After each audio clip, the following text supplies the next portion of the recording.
Aceh Explore menampilkan halaqah dari Masjid Raya Baitur Rahman Banda Aceh. Subscribe, komen, like, dan share. Assalamualaikum warahmatullahi wabarakatuh. Alhamdulillahirabbil alamin, nahmaduhu wa nasta'inuhu wa nastaghfiruhu wa nastahdih. Asyhadu an la ilaha illallah wahdahu la syarikalah. Arsala rasulahu bil huda wa dinil haqq liyudhhirahu 'ala dini kullihi wa kafa billahi syahida. Wa asyhadu anna Muhammadan abduhu wa rasuluh arsalahu Allahu syahida wa mubasysyiran wa nazira wa da'iyan ila Allah bi idnihi wa sirajan munira. Allahumma shalli wa sallim ala sayyidina wa maulana Muhammad wa ala alihi wa ashabihi ajmain. Tidak henti-hentinya kita memuji Allah atas curahan rahmat dan karunia-Nya yang melimpah. Salawat beriring salam kita doakan semoga disampaikan kepada baginda Rasulullah sallallahu alaihi wasallam. Semoga rahmat, cinta dan kasih sayang Allah tercurah untuk beliau, juga untuk seluruh anggota keluarga beliau, sahabat dan kerabat, zuriat serta keturunan, juga kepada generasi tabi'in, para aulia, para syuhada, para ulama mutaqaddimin dan mutaakhirin, serta semua pengikut Rasulullah sallallahu alaihi wasallam, termasuk kita di dalamnya, serta semua orang-orang beriman hingga akhir zaman. Seandainya ada di antara kita sedang menghadapi masalah, semoga Allah tunjukkan jalan keluar yang terbaik. Apabila ada yang sedang kurang sehat, semoga Allah berikan anugerah kesehatan dan kesembuhan kepadanya. Dan jika ada yang sedang ditimpa musibah, semoga Allah berikan kesabaran dan ketabahan kepadanya. Seraya mengharapkan rahmat, ridha dan hidayah Allah, kita mulai pengajian pada malam hari yang berbahagia ini dengan sama-sama membaca basmalah. Bismillahirrahmanirrahim. Bapak, Ibu, hadirin dan hadirat yang dirahmati Allah, pemantau siaran radio Baitur Rahman, Radio Republik Indonesia, Serambi FM, juga pemantau berbagai siaran channel YouTube Masjid Raya TV, Aceh Explorer, Tilfas, Baitur Rahman, Firdaus, Aceh, apalagi semuanya. Pada pertemuan sebelum ini kita sudah bahas bahwa satu di antara kedahsyatan hari kiamat yang akan dirasakan oleh semua manusia, yang membuat semua orang gentar dan ketakutan, sampai para nabi dan rasul sekalipun mengaku gemetar menghadapi keadaan ini, yaitu al-hasyru, penghimpunan, pengumpulan di suatu masa dan suatu tempat yang diistilahkan dengan al-mahsyar. Alam mahsyar, alam yang penuh dahsyat, suasananya sangat mengerikan, dialami berbagai kesulitan oleh manusia saat itu. Ini terjadi setelah kebangkitan. Namun demikian Bapak Ibu yang berbahagia, sekalipun alam dahsyat dialami dan dirasakan oleh manusia secara beragam sesuai dengan kesalehan dan keimanan yang dimiliki oleh manusia. Kita lihat misalnya surah Maryam ayat 85. A'udzubillahi minasyaitonirrajim. Bismillahirrahmanirrahim. Yauma nahsyurul muttaqina ilar rahmani wafda. Pada hari itu, hari hasyar itu, hari mahsyar itu, kami himpun orang-orang bertakwa itu dalam keadaan penuh dengan penerimaan. Ada panitia penerima, seakan-akan begitu. Penuh jamuan, dijamu, dihargai, diucapkan selamat untuk orang-orang yang bertakwa. Yauma nahsyurul muttaqina ilar rahmani wafdan, diberikan penafsiran dengan beberapa penafsiran. Intinya adalah bahwa orang-orang bertakwa tidak disia-siakan. Orang-orang bertakwa tidak mengalami kesulitan, termasuk pada saat-saat sangat sulit sekalipun, seperti di hari penghimpunan itu, mereka ada yang menyambut, ada yang memuliakan, ada yang mendampingi. Beberapa riwayat menyebutkan bahwa yang mendampingi mereka adalah wildanun mukhalladun, anak-anak muda yang ketika hidup di dunia dulu meninggal lebih cepat atau pendek usianya, tidak pernah berbuat dosa, di akhirat menjadi pelayan-pelayan, penerima, penyambut, bahasa kita semacam panitia lah terhadap orang-orang yang bertakwa. Jadi tadi dahsyat al-hasyar itu. Tapi untuk orang bertakwa sudah berbalik kan? Bukan lagi sisi kedahsyatan yang diinformasikan oleh Allah Subhanahu wa taala, tetapi sisi kenyamanan, kenikmatan. Begitu mulianya orang-orang bertakwa. Makanya di dalam ayat lain kita sering menyimak atau membaca inna akramakum indallahi atqakum. Orang yang paling mulia itu adalah orang yang paling bertakwa.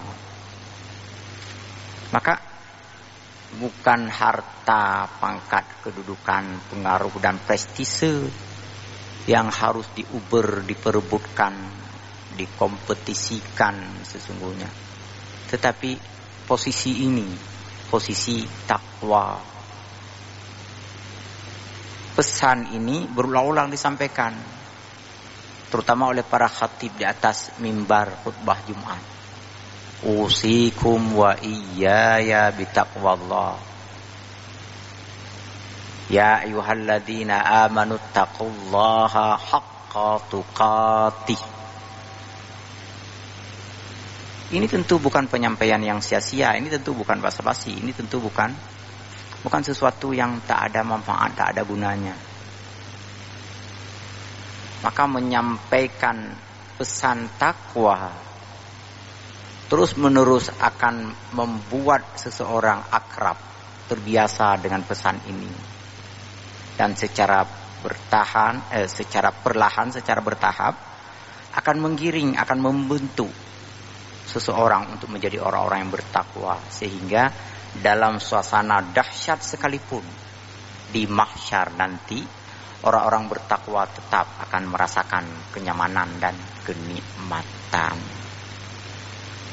Bapak Ibu berbahagia, kita lihat ayat Al-Quran yang lain ya. Wa ammal kufaru fa innahum yuhsyaruna ilan nari ala wujuhihim umyaw wa bukmaw wa summa. Orang kafir itu orang-orang ingkar, orang tak patuh, orang kaplat, orang keparan. Nanti dihimpun di yaumil mahsyar itu, digiring mereka harus terus-menerus bergerak. Gerakan mereka itu dilakukan dengan wajah mereka, dengan muka mereka. Kalau orang berjalan dengan kaki, pernah kita lihat di dunia ini, kita pun sering mengalaminya. Berjalan dengan pinggul, ngesot, agak jarang tapi ada. Berjalan merangkak dengan perut, dengan tangan, itu juga ada. Entah latihan, entah karena memang sedang kurang sehat dan sebagainya. Tetapi berjalan dengan wajah, bergeser, menggesek wajah untuk bergerak, ini belum pernah kita lihat. Itulah yang akan terjadi nanti di yaumil mahsyar pada orang-orang kafir. Karena prinsip atau aturan di mahsyar itu adalah mesti bergerak, nggak boleh berhenti. Bergerak menuju ke satu titik al-hisab, titik penghitungan amal. Di sana nanti ada instrumen mizan, ada alat yang disebut dengan timbangan. Jadi begitu dibangkitkan, digiring di bumi, tubaddalul ardu ghairal ardi, itu bumi yang telah diganti oleh Allah, langit yang berbeda. Kalau bumi sekarang jarak dengan langit sekian sekian sekian ribu mungkin atau sekian juta kilometer. Maka nanti jarak langit dengan bumi sudah berbeda. Ada keterangan jarak matahari dengan kepala kita itu hanya sejengkal yang menyebabkan semua peluk keluar, keringat bercucuran. Ada yang menutupi kedua mata kaki, ada yang menutupi pinggang, ada yang nyaris ditenggelamkan oleh keringatnya sendiri. Ini kedahsyatan al-hasyar, kedahsyatan yaumul mahsyar. Kalau orang bertakwa tadi disambut oleh panitia, maka orang-orang kafir jangankan disambut, berjalan pun nggak bisa dengan kaki karena telah lumpuh, tangan telah kaku, perut dan paha tak berfungsi lagi, hanya wajah. Maka dia akan terus menggoyang-goyangkan wajahnya supaya bisa bergeser. Dan berlangsung bukan hanya 1-2 kali, berjuta-juta, bermiliar, bertriliun kali. Berlangsung bukan 1-2 hari, beribu-ribu, berjuta-juta hari. Sakit, pedih, perih, tapi tak mati lagi. Karena di sana tak ada lagi kematian. Nggak ada waktu menunggu mendung nanti cuaca agak sedikit lebih redup. Nggak ada pergantian cuaca di sana. Tak ada lagi siang dan malam di sana. Jadi dengan wajah itulah terus menerus bergerak, nggak boleh berhenti. Karena kalau berhenti dilindas oleh orang lain yang ada di belakang. Karena semua orang mesti bergerak menuju ke tempat al-hisab. Dalam keadaan buta, bisu sekaligus tuli, nggak mendengar apapun hiruk pikuk hingar-bingar di sekitarnya, nggak melihat apapun, semuanya gelap, dan tak bisa ngomong sedikit pun walaupun keinjak, kesepak dan sebagainya. Begitulah dahsyatnya akan dialami oleh orang-orang kafir nanti. Ini kan nampak kan jelas sekali diametral perbedaan antara dua kelompok ini. Orang-orang bertakwa tadi disambut dengan penuh penyambutan. Ada yang mengatakan penyambutan ini dari wildanun khaladun, anak-anak muda. Ada juga yang mengatakan para malaikat. Ada yang mengatakan hewan-hewan kurban yang pernah mereka sembelihkan. Ada yang mengatakan catatan-catatan amal khusus, amalan tertentu dan sebagainya. Terserah. Yang penting orang-orang bertakwa bukan hanya nyaman, tenang, jauh dari kesulitan dan kesusahan, tetapi juga disambut, dimuliakan oleh Allah Subhanahu wa taala. Betapa mulia orang-orang bertakwa itu. Jadi kalau kita dalam hidup ini komit istiqamah dengan takwa, tak dimuliakan orang seluruh bumi pun tak apa, Bapak Ibu.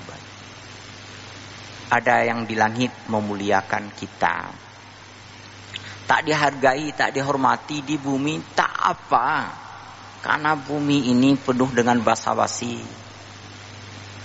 Saya pernah sampaikan di sini kan, antara hitam dengan putih, antara benar dan salah, antara pahlawan dan pengkhianat, nyaris bertukar takir di hadapan atau di tangan orang-orang yang ada di bumi ini.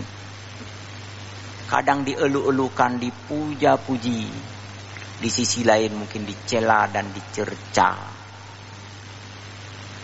Kadang pandai berbasa-basi, semua orang dia hargai, semua orang dia puja-puji, semua orang dia jilat habis-habisan. Lalu dia pun disukai di mana-mana. Bube 2 jab, jerekap 2 muka, kenorap kederap ban 2 pat benalaba. Nah, fenomena dunia, fenomena tak bisa dipegang, tak bisa dipedomani.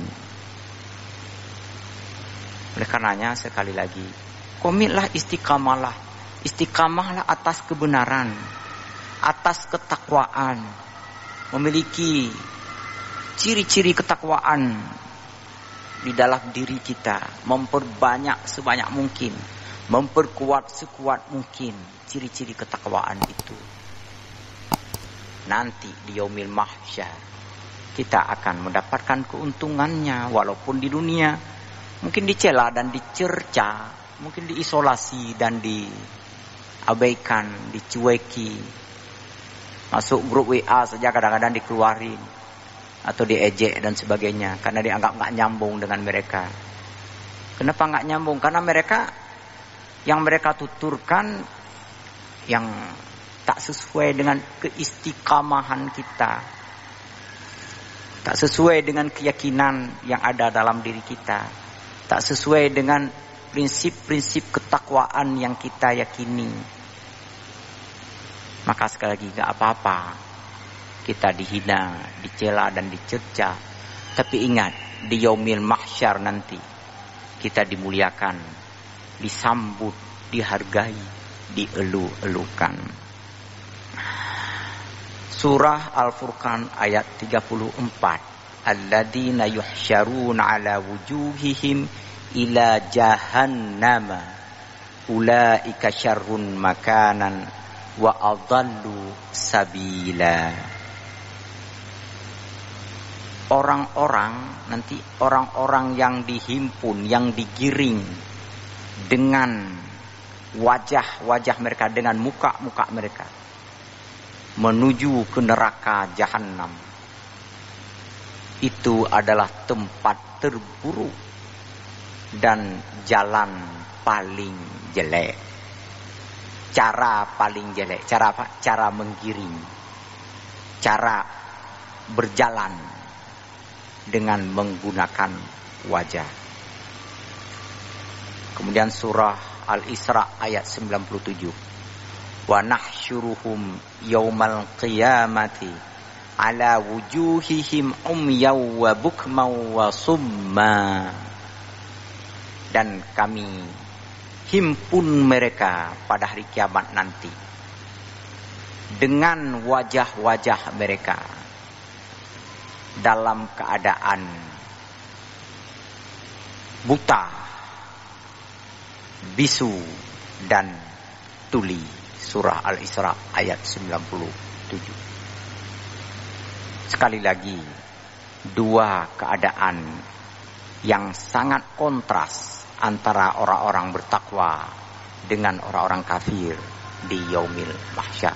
Tetapi Bapak Ibu berbahagia, mahsyar identik dengan kedahsyatan. Mahsyar itu memang persoalan keadaan yang penuh dengan persoalan-persoalan berat yang akan dihadapi oleh manusia. Suasana panas dan sangat tersiksa akan dialami pada saat itu. Dan orang beriman atau orang bertakwa tadi diberikan kemudahan oleh Allah. Tak hanya itu, kemudian ada yang lain berdasarkan sebuah hadis riwayat Imam Al-Bukhari tentang kemudahan yang juga diberikan oleh Allah kepada orang-orang beriman, orang-orang bertakwa di yaumil mahsyar kelak, yaitu al-haudu. Al-haudu kalau dibahasa sederhanakan, dibahasakan dengan bahasa kita lebih kurang artinya sama dengan telaga, sumur. Sumurnya Rasulullah sallallahu alaihi wasallam. Ketika orang-orang di mahsyar nanti berjalan menuju ke hisab, tentu akan merasakan panas, juga merasakan lapar dan haus. Tak ada makanan di situ, tak ada kantin, tak ada kedai kopi ya. Bikin orang mengkat jus bina jalan, nggak ada apa-apa. Haus ditahan. Kalau sudah tinggi sekali tingkat hausnya, paling-paling pingsan, tapi nggak mati, karena tak ada lagi kematian. Jadi sengsara dalam kehausan itu. Allah anugerahi kepada Rasulullah Sallallahu Alaihi Wasallam sebuah telaga yang di dalam sabda beliau di antaranya disebutkan bahwa haudi masiratu syahrin. Ukuran telaga itu kira-kira 1 bulan perjalanan. Antara panjang kali lebarnya dalam ukuran yang seimbang. Rak-rak putsago lah kalau bahasa kita, putsago timang. Kalau dilintasi panjangnya itu ukuran 1 bulan perjalanan normal, perjalanan orang dewasa. Hadis riwayat Imam Bukhari, hadis sahih. Haddatsana Sa'id bin Abi Maryam, haddatsana Nafi' bin Umar, an ibni Abi Mulaikah qala qala Abdullah bin Amrin qala an-nabiy sallallahu alaihi wasallam haudi masiratu syahrin. Hadis ini diterima oleh Imam Bukhari dari Sa'id bin Abi Maryam, yang menerimanya dari Nafi' bin Umar, yang menerimanya dari Abi Mulaikah. Ia berkata bahwa Abdullah bin Amr mengatakan Rasulullah atau Nabi sallallahu alaihi wasallam bersabda, telagaku nanti itu luasnya adalah 1 bulan perjalanan normal. Berapa kira-kira luasnya? Seperti itulah luasnya. Ma'uhu abyadu minal laban. Warna airnya lebih putih daripada susu. Wariyahuhu atyabu minal miski. Aromanya lebih wangi daripada kesturi. Wakizanuhu kanujumis sama. Cangkir yang tersedia di dalamnya adalah seperti bintang gemintang berkedip-kedip, indah betul. Man syariba minha fala yadma'u abadan. Barang siapa yang sempat meminum air itu, maka sepanjang perjalanan mahsyar tak akan lagi mengalami kehausan. Ini keajaiban nanti di mahsyar. Dalam hadis riwayat Imam Muslim itu juga disebutkan asyaddu bayadan minal laban, lebih putih daripada susu. Wa abradu minas salji, lebih sejuk daripada salju. Wa ahalla minal asali, lebih lezat daripada madu. Wa atyabu rihan minal miski, lebih wangi daripada kesturi. Wa huwa fi ghayatil ittisa' arduhu wa tuluhu sawaun. Luasnya itu panjang kali lebar, lebih kurang seimbang. Ini al-haud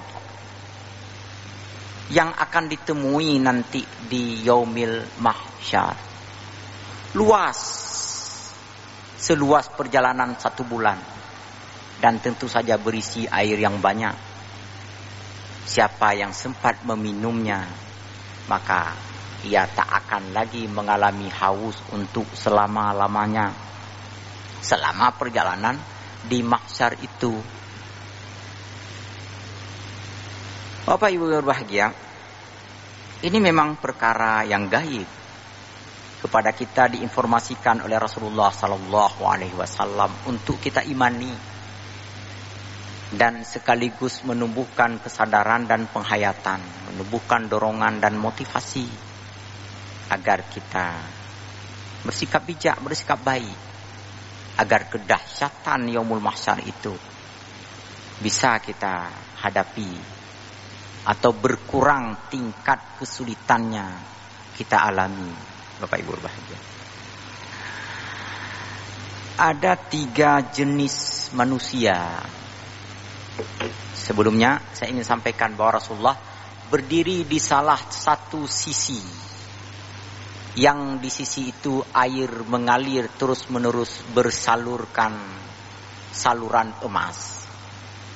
Di dalam riwayat Abu Daud disebutkan aliran haud ini berasal dari Al-Kautsar yang ada di surga, turun melalui saluran emas dan perak. Rasulullah berdiri di salah satu sisinya yang ada saluran emasnya.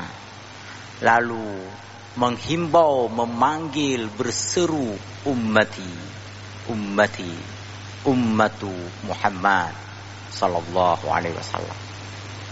Mana umatku? Mana umat Muhammad? Dalam bahasa kita kemari, kesini. Ini ada jamuan dari Allah Subhanahu wa taala. Orang-orang beriman, pengikut-pengikut Rasulullah karena sudah dipanggil tentu menuju ke sana untuk menikmati air dari telaga Haudu Rasulillah sallallahu alaihi wasallam itu.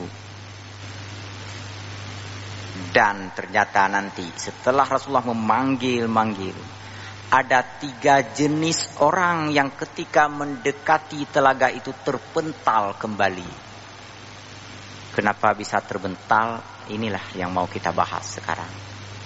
Terpentalnya tentu ada penjelasan-penjelasannya. Nggak bisa kita pahami dengan logika-logika masa kini.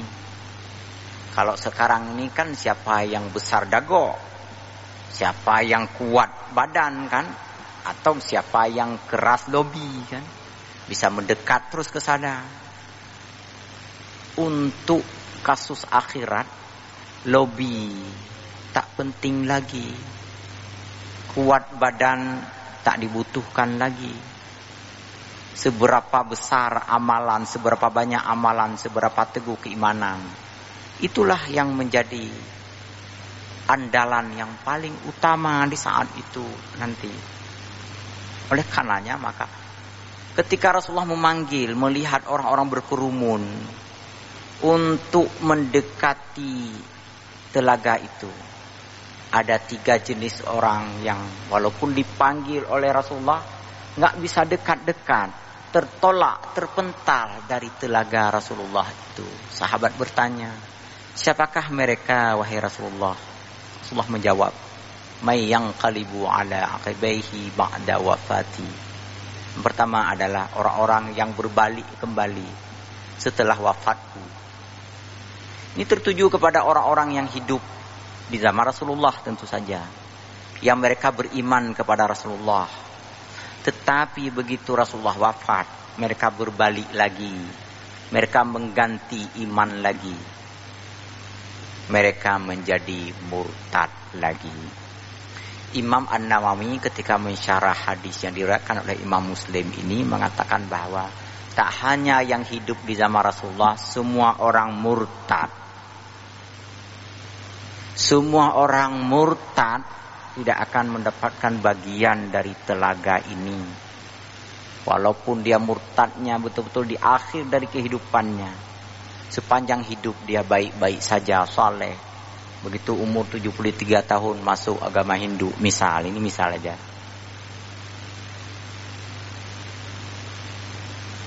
Maka segalanya sia-sia yang pernah ia lakukan karena kemurtadannya. Dan memang orang murtad tak patut untuk mendapatkan air dari telaga ini. Rasulullah memanggil, kenapa? Karena Rasulullah mengetahui, karena Rasulullah tahu, diberitahukan oleh Allah bahwa itu adalah pengikutnya. Rupanya pernah menjadi pengikutnya, cuma telah murtad. Bapak Ibu, bicara tentang murtad ini sudah pernah kita bahas sebelumnya. Murtad itu ada dalam bentuk amali, ada dalam bentuk i'tiqadi, ada dalam bentuk aqwali.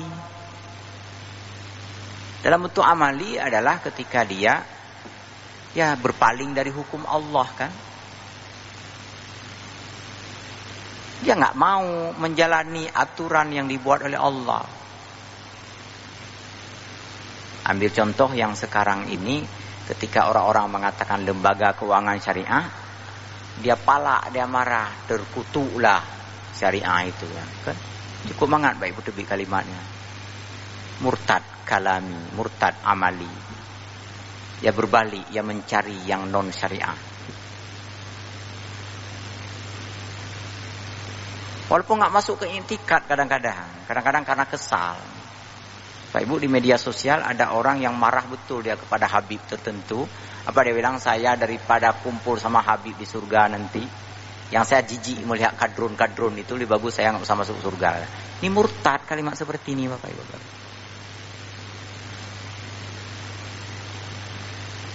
Di video lain mungkin kita saksikan. Kita ambil kasus-kasus yang nyata Bapak Ibu, yang membumi untuk memudahkan kita memahaminya. Di video lain apa katanya? Jangan ke Aceh, habis gundu. Jangan ke Aceh, habis kamu nanti, karena di sana ada syariat. Syariat itu dikesankan, diilustrasikan sebagai sesuatu yang kejam, yang menyiksa, yang memaksa. Murtad, Bapak Ibu berbahagia. Ini kalimat-kalimat murtad. Atau mengejek-ngejek kegiatan dalam Islam. Orang beristighfar, orang salat, orang rukuk sujud, diejek, dicerca, dicela. Orang baca Quran diejek, dicela, dicerca. Nah, ini juga murtad. Ini murtad itu bukan hanya yang keluar dari agama Islam, mendaftarkan diri masuk agama lain, bukan hanya itu. Banyak cabang dan levelnya, bervariasi tingkatan dan konsekuensinya memang. Dan ini udah pernah kita bahas, nanti kita ulang lagi. Yang kedua, orang yang tidak mendapatkan minuman dari telaga al-haud atau haudu Rasulullah sallallahu alaihi wasallam adalah orang munafik. Fi qalbihi nifaqun, ada kemunafikan dalam hatinya. Apa itu munafik? Syarrun nas zal wajhaini, inna min asyrarin nasi zul wajhaini atau zal wajhaini alladzi ya'ti haula'i biwajhin wa ya'ti haula'i biwajhin akhar. Apa itu munafik? Munafik itu dua muka, Bapak Ibu berbahagia. Kesini ia bermanis-manis, ke sana juga bermanis-manis. Nah, itu munafik. Tadi sudah saya sampaikan bube dua jab, jerekap dua muka, itu munafik itu. Di dalam hadis disebutkan ayatul munafiqi salasun idza haddasa kadzaba wa idza wa'ada akhlafa wa idza tumina khana. Ada tanda munafik itu. Kalau ngomong dia bohong. Dia bilang di kantong dia ada uang sekian triliun. Atau dia bilang bahwa sekarang ini negeri kita ini sedang puncak kemajuan, puncak kekayaan. Macam-macam lah dia ngomong. Padahal bohong misalnya. Ini ayatul munafiqi salasun idza haddasa kadzab wa idza wa'ada akhlafa. Janji ia ingkari. Janji hendak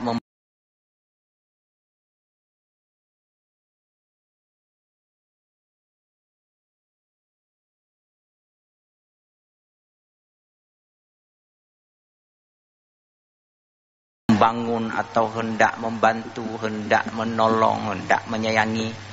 Ya berjanji kalau saya terpilih jadi wakil rakyat nanti maka saya akan lakukan ini. Tetapi ternyata dia hanya memperkaya diri atau memperkaya tim sesnya saja, mengangkat tim ses untuk menjadi pejabat-pejabat tinggi di lingkungan kekuasaan dia. Munafik ini Bapak Ibu berbahagia. Wa idza tumina khana, ketika diberikan amanah ia mengkhianatinya. Apa itu amanah? Kepercayaan, kekuasaan. Diangkat jadi kepala dinas. Bukan untuk kepentingan masyarakat dia jalankan, tapi lagi-lagi untuk kepentingan sahabat dekatnya. Untuk kepentingan kawan-kawannya, kroni-kroninya, sahabatnya, keluarganya dan seterusnya. Khana, melakukan pengkhianatan. Ini munafik. Orang-orang seperti ini tidak akan mendapatkan air dari telaga Rasulullah sallallahu alaihi wasallam. Kalau mereka banyak amal, mereka banyak salawat, itulah karena ada nifak masalahnya. Seandainya tak ada nifak, Mungkin mereka lewat, mungkin mereka dapat. Makanya hal-hal yang seperti ini mesti diantisipasi sejak dini. Dihindari, jangan sampai dimiliki oleh orang-orang beriman. Kita salat berjamaah, kita i'tikaf di dalam masjid, menjalani kegiatan-kegiatan lainnya, mengikuti tausiah. Selain berusaha kita berdoa kepada Allah supaya dijauhkan dari sifat nifak ini. Dalam ayat Al-Quran, wa idza laqul ladzina amanu qalu amanna wa idza khalau ila syayatinihim qalu inna ma'akum innama nahnu mustahzi'un. Ketika berjumpa orang-orang taat, dia mengaku taat. Ketika jumpa orang-orang kaplat, dia juga bersama orang-orang keparat dan kaplat itu.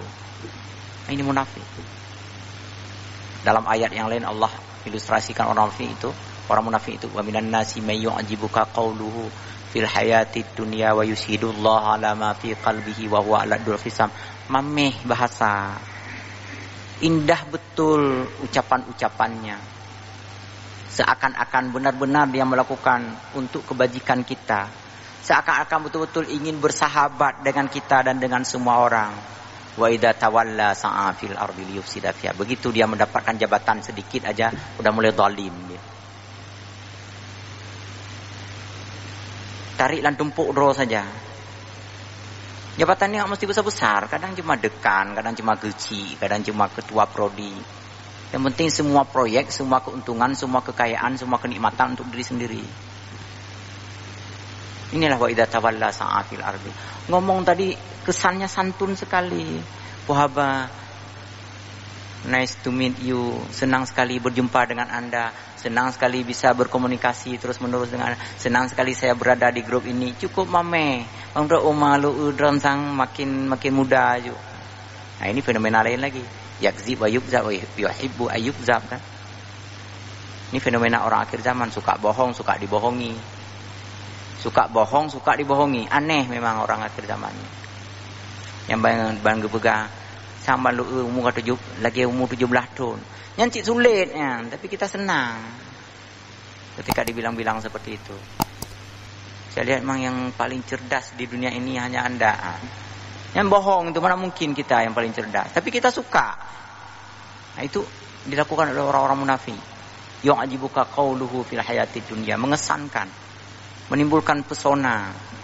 Menimbulkan kekaguman luar biasa. Seakan-akan memang sangat dekat, sangat akrab dengan kita. Kapan kita tahu bahwa dia itu munafik? Kapan kita tahu bahwa itu enggak benar? Itulah.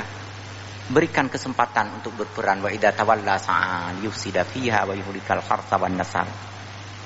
Begitu dapat peran, maka dia sampuh sawit, semua habis gitu. Begitu ada sedikit saja berbenturan dengan kita, gila habis ya. Nah, ini tanda munafik. Orang munafik juga tidak akan mendapatkan minuman di dalam atau dari telaga Rasulullah SAW. Ada satu lagi, walaupun waktu sudah habis, satu lagi saya sampaikan saja secara ringkas. Orang yang bergelimang dengan dosa lalu bangga dengan dosa yang dia lakukan. Dia melakukan banyak dosa lalu kemudian nggak ada rasa menyesal, nggak ada rasa malu, malah bangga. Korupsi rayu umpamanya, bangga dia, saya bisa korupsi sampai sekian ratus juta misalnya. Saya bisa melakukan ini sampai begini. Itu juga tidak akan mendapatkan minuman dari telaga Rasulullah sallallahu alaihi wasallam. Baik, berbahagia, insyaallah kita lanjutkan nanti pada pertemuan mendatang. Lebih kurang saya mohon maaf kepada Allah, sama-sama kita mengampun. Subhanakallahumma wa bihamdika asyhadu an la ilaha illa anta astaghfiruka wa atubu ilaik. Wassalamualaikum warahmatullahi wabarakatuh.